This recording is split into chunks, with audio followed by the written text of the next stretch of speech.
Feet are not happy. How far are you guys now? 59 Ks. How long? 14 hours 20. How are we going now? I don't know. We have to have a team meeting.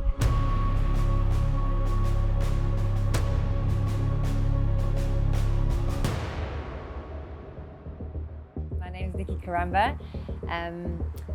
Wife, mother, business owner, and part-time runner. Bradley and myself and Nikki just completed the Magaliesberg Major Traverse FKT. Trail run slash traverse. Traverses the Magaliesberg mountain range. Start at the Hartbeespoort dam wall, all the way 85 k's later, and you finish at the Olifantsnek dam wall. Really 85 k's or? I think it's supposed to be a bit shorter, but a few navigation errors, we ended up going a little bit further. I'd say probably October we got into some proper planning.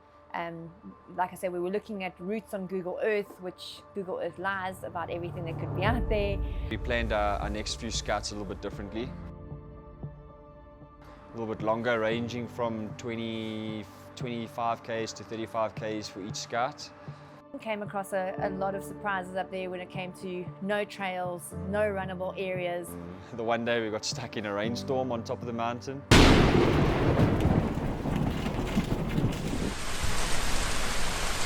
And it was terrifying. We tried to get down, we couldn't get off the mountain. If I come down this way, we can. It was scary, and I think that still remained one of my biggest fears for race day, that it was going to be thundering and lightning and it was going to be unsafe for us to be up there. Nikki is a Spartan 24-hour addict, so she's a sucker for suffering. He's super young, he's strong, he's fast. Yeah, so I was just hoping that I had maturity behind me. I think she was a good candidate because 24-hour race, there's not much longer than we actually were out there. He has to be that person in charge. I think I said him mainly because he's a lot more cautious than I am. I think we sucked each other up to continue and to keep pushing.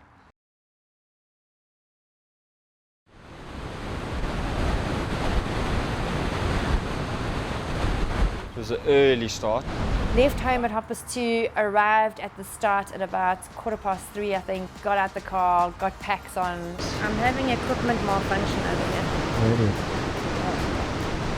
We were pretty calm. We knew it was going to be a long day out. And you're starting in the pitch dark, but it's exciting and it was fun. And then we kind of knew, okay, this is it, it's real. Are you guys going to start?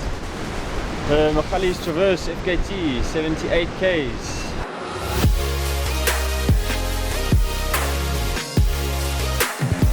How are you guys feeling? Tired. There you go home. 2 k's. We got into it nice and easily, nice and calm. See you in about hour 20. Okay.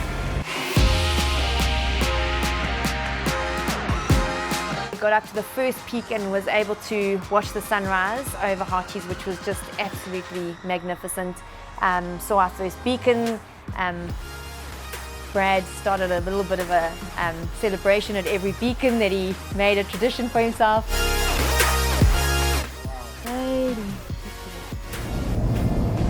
What do you think they're going to take today? Sure. I'm hoping 15 hours. Depending on how long this first half takes. Because that's where they got trail at least, and then it's the bushwhacking in the last half.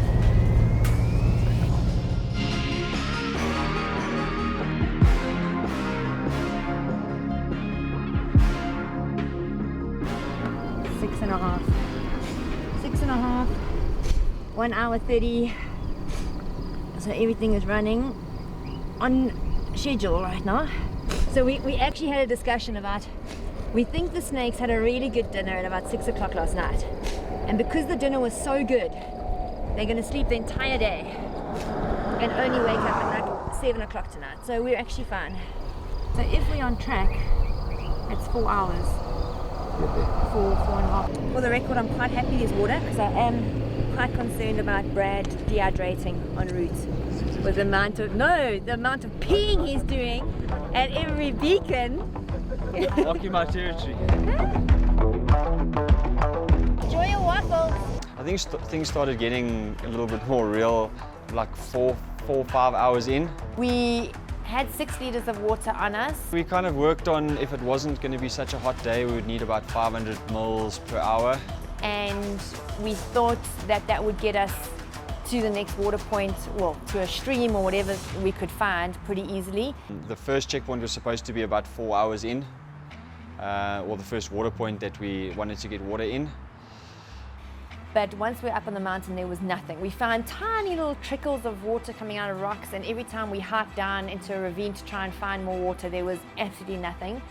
And that started playing more and more on my mind than anything. And then we eventually found water when we were on our last 500 mils, or so. We had less than a litre, and we found water. And I just found a rock with literally this tiny little pothole in with water. I mean, you wouldn't drink it on a good day. And we were so excited, and we filled up all of our packs. Our spirits definitely lifted after that. And we hiked down a little bit, and then we came across the most beautiful rivers after that. There are 32 Ks, 32.6 Ks done. Trig Beacon 6, they've just got to. That's 4 kilometers, a little further than they thought it was going to be. So we think it's 20 Ks until the next point. So we're going to go have waffles and shakes. That's what's on our list of things to do. We're going to meet you. We want to just make sure we can get to the top and can get to the other side so that we can come back and then still go back down.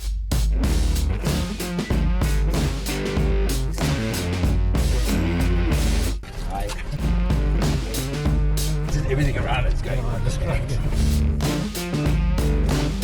And then the rest of the day was okay. I just then realized that we were just adding more and more kilometers on all the time, and whether it was from decisions being made in areas that we were in or misnavigating whatever it was, and it was just so much slower than we had planned. We could not run. Every time we started running and felt like we were getting into a rhythm, 500 meters later we had to walk because of rocks and bushes.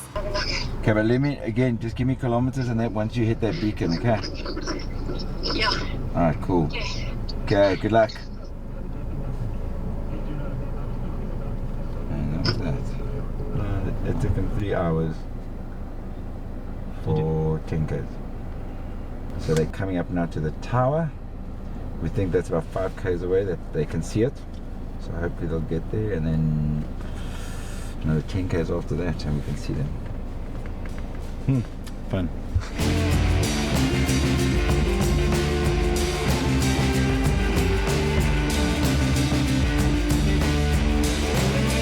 It got to about 6 o'clock when we were just over halfway. I think it was the 60K mark.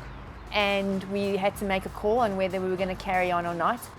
And it was either make or break, so it was either carry on. I think it was an hour from sunset when we got there, and it was still a good 5 hours away from the finish. So. Hi, Cammy. How are you doing? I didn't know I had blisters until they popped, which was fun. 59 kilometers. How many to go? Flip. We think It's just over 20 from here. 22. We think 22. 22 from here. 22. We're at 14 hours 20. Are we carrying on? I don't know. We have to have a team meeting. Team meeting. So we put our headlamps on and we put our rain jackets on and carried on. We left the 60K mark at 6:30. We left it feeling good. I just let him go ahead of me, then he feels better about himself.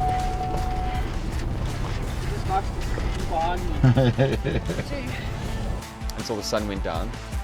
Brad's torch went out. He didn't have any spare batteries. My headlamp died, so I had to run with my phone as a torch.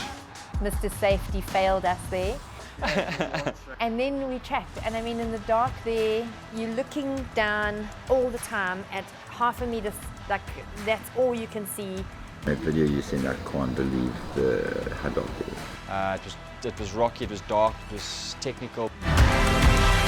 We're just stepping rock by rock. There was no moonlight.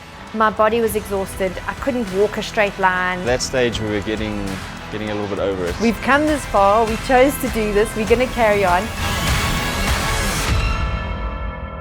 What now? You're calling us slow? And we finished just after 2. Well done. Got to the end and it was amazing and it felt incredible.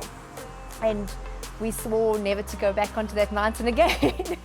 It was a real good feeling to finish. It was a good achievement. It was a real feather in our cap. It's a hard day out. I mean, 22 hours in that terrain, it's something else. It's harder than anything else I've ever done, that's for sure. I've never been in the mountains those early hours of the morning. So 22 hours, start just after 3:30 and finished, I think it's 7 minutes past 2 in the morning. It wasn't long after, and then the thoughts of the next challenge already started creeping in. So fun times.